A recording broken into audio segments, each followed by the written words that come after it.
बे बिटिआर एकर्डआ मोनसे पिस एकर्ड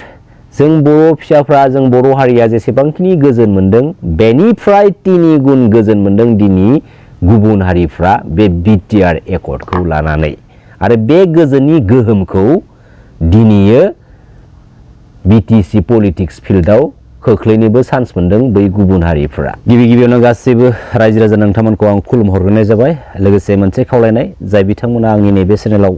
गोदानै नुजाथिफैदों नोंथांमोना अननानै आंनि चेनेलखौ साबस्क्राइब खालामनानै लाबानो जाबाय लोगोसे फैबाय थानाय समाव नोंथांमोना बेफोरबायदिनो सापर्ट होलांबाय था मोनसे बाथ्राखौ नोजोर होनानै नाय रायजो राजा नोंथांमोन जे जोंनि हारिनि गेजेराव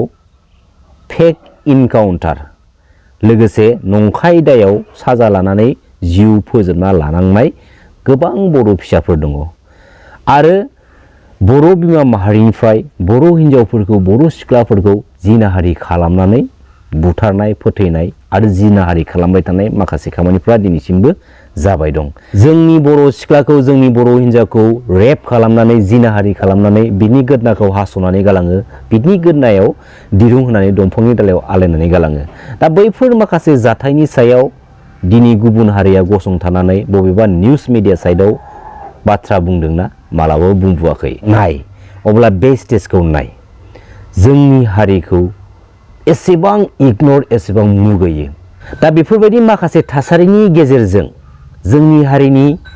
इयुन जेनेरेशनाबो गावबा गावनि जिउखौ दैदेनलांनांगोन नामा जोंबो खोनायोमोन मोनसे समाव जे बै गुबुन हारि होनना बुङोब्ला स्पेसियेलि जों बुजिखायो एग्जाम्पल होलायनाङा ना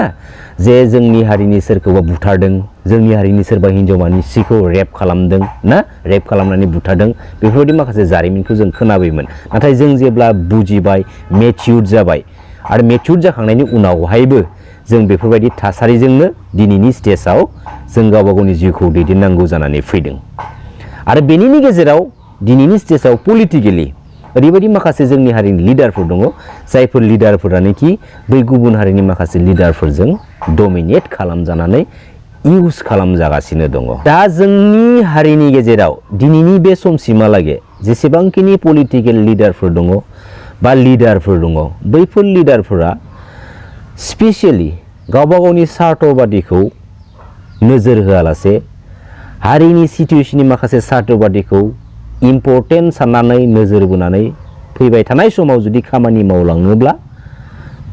थारैनो जोङो जोंनि थांखियाव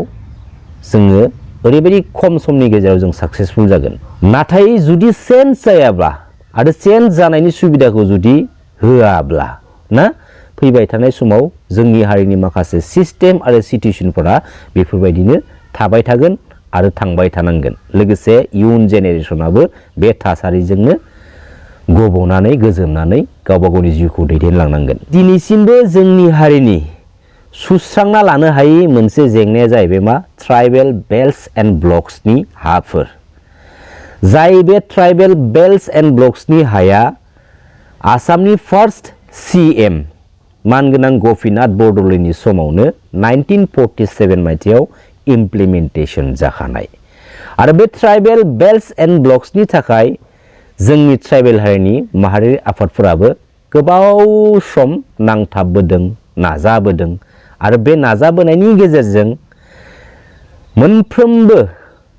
डिस्ट्रिक्ट अफिससिम लेटार हरदों जे बे ट्राइबेल बेल्ट्स एन्ड ब्लक्सनि हाखौ इफेक्शन खालामनांगौ दा इफेक्शन खालामनाय जेब्ला अर्डार फैयो बेवहाय मा लेटारा रिटार्न थांफिनो मिथिगौ ना गभर्नमेन्टनिसिम बा हाइ कमान्डनिसिम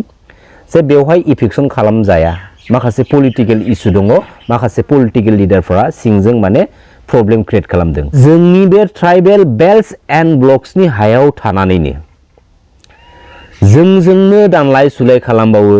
जोंनि बर' बिमा माहारिनि सायावनो अत्याचार टर्चार रेप जिनाहारि खालामनानै फोथैबोयो आरो दिनैसिमबो बेफोर जाथाया जोबनो थाङाखै दा बे ट्राइबेल बेल्ट्स एन्ड ब्लक्सनि एगेन्स्टआव जोंनि ट्राइबेल हारिनि जोंनि बर' हारिनि जेसेबांखिनि लिडार्सफोर दङ पलिटिकेल लिडार्सफोर दङ बैफोर लिडार्सफोरा मानो स्ट्रंलि मानो गोख्रोङै रावजों सोंखारिया इमप्लिमेन्टेशन जाखानाय खामानिफोरखौनो दिनैनि स्टेजआवबो दिनैनि समसिमहालागैबो जोङो दिनै मावफुंनानै लानो हायाखै। बे बिथिंनि बेलायाव गोबां रोखोमनि गोबां बाथ्रा बुंगोन दा समनि माखासे लिडारफोरा बेखौ एसेबां इजियै इफेक्सन खालामनो हाया। बेवहाय सोरबा लिडारा सानगोन बेखौ इफेक्सन खालामनाय लोगो लोगोनो जोंनि माखासे भट बेंक जोंनि पलिटिकेल केरियारा गाज्रि जागोन। बैफोरबायदि माखासे गोबां खोथाफोरनि थाखाय दिनै बे खामानिया दिनैसिमबो जसोनानै थालांबाय। नाथाय बे खामानिखौ स्पेसियेलि गभर्नमेन्टनिफ्रायनो मावनानै होखानांगौ। बेवहाय जों रायजो राजाफोरा धरना होनांगौनि जेबो दरखार गैया। जों रायजो राजाफ्रा आखायाव जं सेखारुवा लानानै बैसोरजों नांनांगौनि दरखारानो गैया। बेखौ गभर्नमेन्टनिफ्रायनो स्पेसियेलि इफेक्सन खालामनानै जोंनि बे ट्राइबेल बेल्ट्स एन्ड ब्लक्सनि हाखौ क्लियार खालामनानै होखानांगौ। बे बिथिंखौ नोजोर बोनानै आं मोनसे बाथ्रासो बुंगोन जे जोंनि बिटिसिआव नेशनेल पार्टिनि जेबो गोनांथि गैया आरो जायफोर जोंनि हारिनि बै पलिटिकेल लिडारफोरा दिनै नेशनेल पार्टियाव थांनानै लिडारनि मासिखौ लानानै दंहैयो आरो बैफोर लिडारफोरानो दिनै बै नेशनेल पार्टिखौ गोख्रोंनिफ्राय गोख्रोंसिन खालामनो नाजानाय खामानियाव दिनै जोबोद मुखुब जानानै दं। दा बै नेशनेल पार्टियाव थानाय जोंनि हारिनि माखासे लिडारफोरा मेजरलि बिपिएफ आरो इउपिपिएलनि माखासे लिडारफोरखौ टारगेट खालामनानै बैसोरो जोंनि बिटिसिआव बे नेशनेल पार्टिनि पलिटिकेल गोहोमखौ खोख्लैहोनो नाजानाय माखासे नुथायखौ जों नुनो मोनगासिनो दङ।